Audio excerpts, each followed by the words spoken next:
Hello everybody, good morning and welcome to That's Football. This is your latest transfer news, football news, whatever you want to call it. We've got a lot to get into. We're going to start off with Liverpool, but I've got a general point for everybody.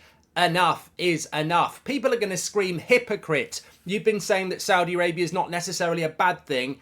I think we're hitting tipping point. It's got nothing to do with Saudi Arabia. It could be China. It could be the MLS. There is a real issue here. And I think the UEFA and FIFA need to do something, or are they toothless? Are they scared? Because if they try and do something, it'll all fall apart. We'll be talking about that, but we're going to start off very quickly. We've been talking about Lavia to Liverpool a lot over the last few weeks. I think some people think it's not going to happen and it's just a big story.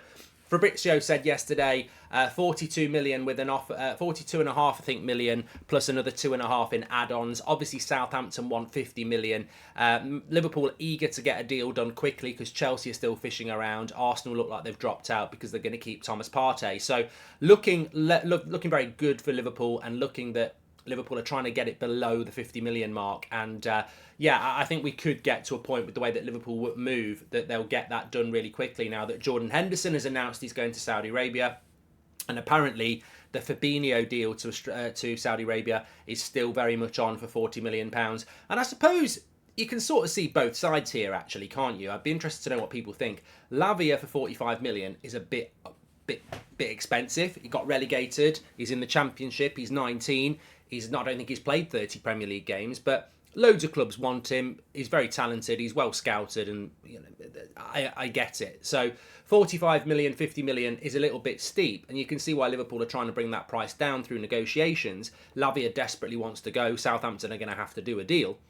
But on the other hand, Southampton know that Liverpool are just about to sell Fabinho for 40 million to Saudi Arabia, and I think this is where you're starting to get these disparities. Chelsea is suffering with it with Declan Rice at Arsenal. £100 million for Declan Rice. We want £100 million for Caicedo.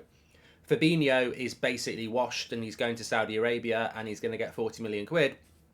Liverpool are going to get 40 million quid. We want 50 million quid for a 19-year-old who's just starting out. So there's disparity in transfers, not just because of Saudi Arabia, but because of other deals like the Declan Rice deal. So I think Liverpool will get that done. They're good at negotiating, and it'll be an interesting signing and an addition. And I've got to say, I'm no Liverpool fan as a United fan, but I did say that if Klopp was going to stay, he's got to rebuild a new Liverpool team. And what better way to do that than to rebuild your engine room? Yes, you've still got the Van Dijks and the Trents and the Robertsons and the Salahs, but your midfield is going to lose Henderson, Fabinho, Thiago will go as well. I mean, that was almost Liverpool's starting three when they were successful. So the engine room is the midfield, and Klopp needed to do that. And it'll be interesting to see how those new signings work, because they start off against Chelsea, so it's a big game for them.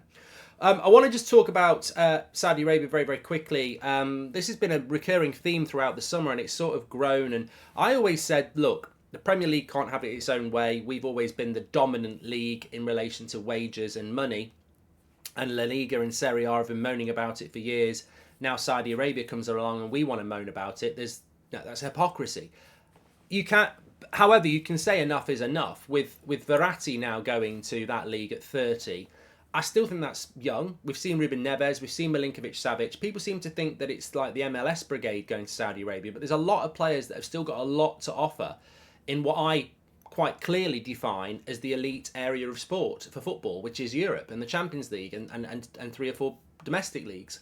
Going out there for money, and they are going out there for money, I think it's problematic. I've seen this with golf. I think we'll see it with other sports where areas of the world have got huge amounts of money. They want to get involved in that because they want to diversify their revenue streams. And they look at golf and they look at football and they look at other areas. But ultimately, what damage does it do to football? Because all I'm bothered about is you. All I'm bothered about is the fans. And as a football fan, the vast majority of football fans are not driven by money when they're driving all around the country, home and away, taking up weekends, midweek nights. They're driven by the passion for their fans, for their club, for the sport. Well, footballers that you go and pay to watch and travel all around the world or get up at 3 o'clock in the morning to watch, they're not driven by the things that you're driven by. They're not driven by winning for Liverpool or winning for Manchester United, because they're going, oh, there's a shitload more money I can earn in Saudi Arabia. And I get people saying, you can't knock them. It's life-changing money that will set their family up for life. Piss off. I mean, there's levels to this game. You know, the old adage is, you know, how much money do you actually need? Like, how much money do you actually need to be life? If you've got to be happy, if you've got the mansion, you've got the family, you know, do you just need a bigger mansion, a bigger property portfolio? I mean, at the end of the day, if you are Jordan Henderson and you get offered whatever he's being offered in Saudi Arabia, do you really go, we've got, pack your bags, we've got to go, man. We've got to go. Like, this life-changing money. It's terrible Newcastle accent. I don't even know if he's from Newcastle. But the reality is, he's probably already earned millions and millions and millions of pounds. Now, if he wants to go and earn more money, that's up to him. But let's not pretend they've got a paper round and this is going to change their life going to Saudi Arabia. They're already multi-millionaires who are going for more money. And they're walking away from competitive sport to do it. So I think enough is enough. I think you can call the players out and say, look, you are just mercenaries in a game where it's meant to be the game for the fans. And fans aren't mercenaries. Fans support their club. You know, they don't get paid by their club. It's a passion. And I must admit, got no interest and no issue with what Saudi Arabia are doing. That's for FIFA and UEFA to do something about, which is secondary. My first issue here is these footballers, they want the brand deals, they want the fan adulation, but they're playing football fans for idiots. Because football fans want integrity, competition, want to believe that the people who put their team's shirt on actually care like they do. And I think the last few months has shown what we already knew anyway. There are no morals in football, it's just greed. And these footballers are just greedy individuals. They don't care about PSG, they don't care about Liverpool, they don't care about anything else. They care about life-changing money. But what they forget is, oh, you can't blame me for going over to Saudi Arabia to earn life-changing money. What, so 200-300 grand a week for the last 4 or 5 years wasn't life-changing money? You know, it's just another level of greed, in my opinion. And I know it's going to open up a debate, but my stance is the fans. I'm a fan, I'm a football fan. You're a football fan, and I think we lose because we hold up these people who put our team's shirt on like they're some sort of idol. And actually, they'll stab us in the bag and piss off for money tomorrow. You know, and it makes you look at new signings for your club and go, well, what if next summer Saudi Arabia say we'll give you £1 million a week and we'll give, you know, Man United 60 million for a £30 million player and they're gone? I've just invested my belief in you for the last 12 months and it was a lie. And I suppose that's a problem. Money is the problem here. I don't have an issue with the Saudi Arabian League. I just think it's out of control in what it's doing.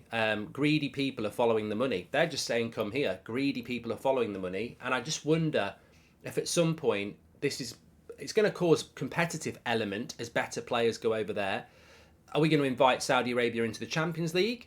Is there going to be a Qatari league next? And you know, maybe another league over there, 3 or 4 leagues, and they make it competitive in their area, and you know becomes a problem.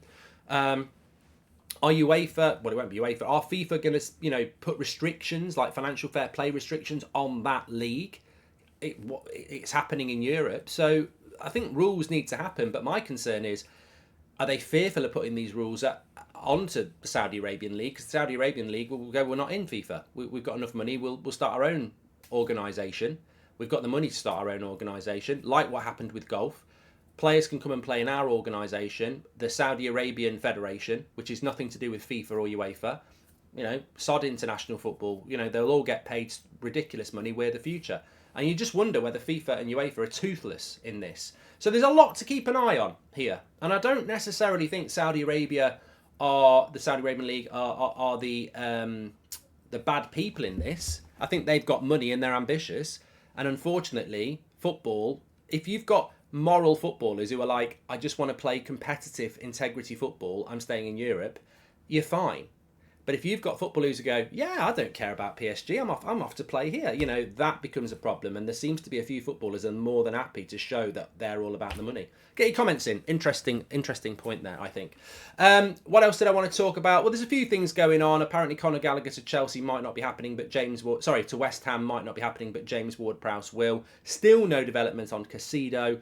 And obviously a lot of teams are on tour at the moment.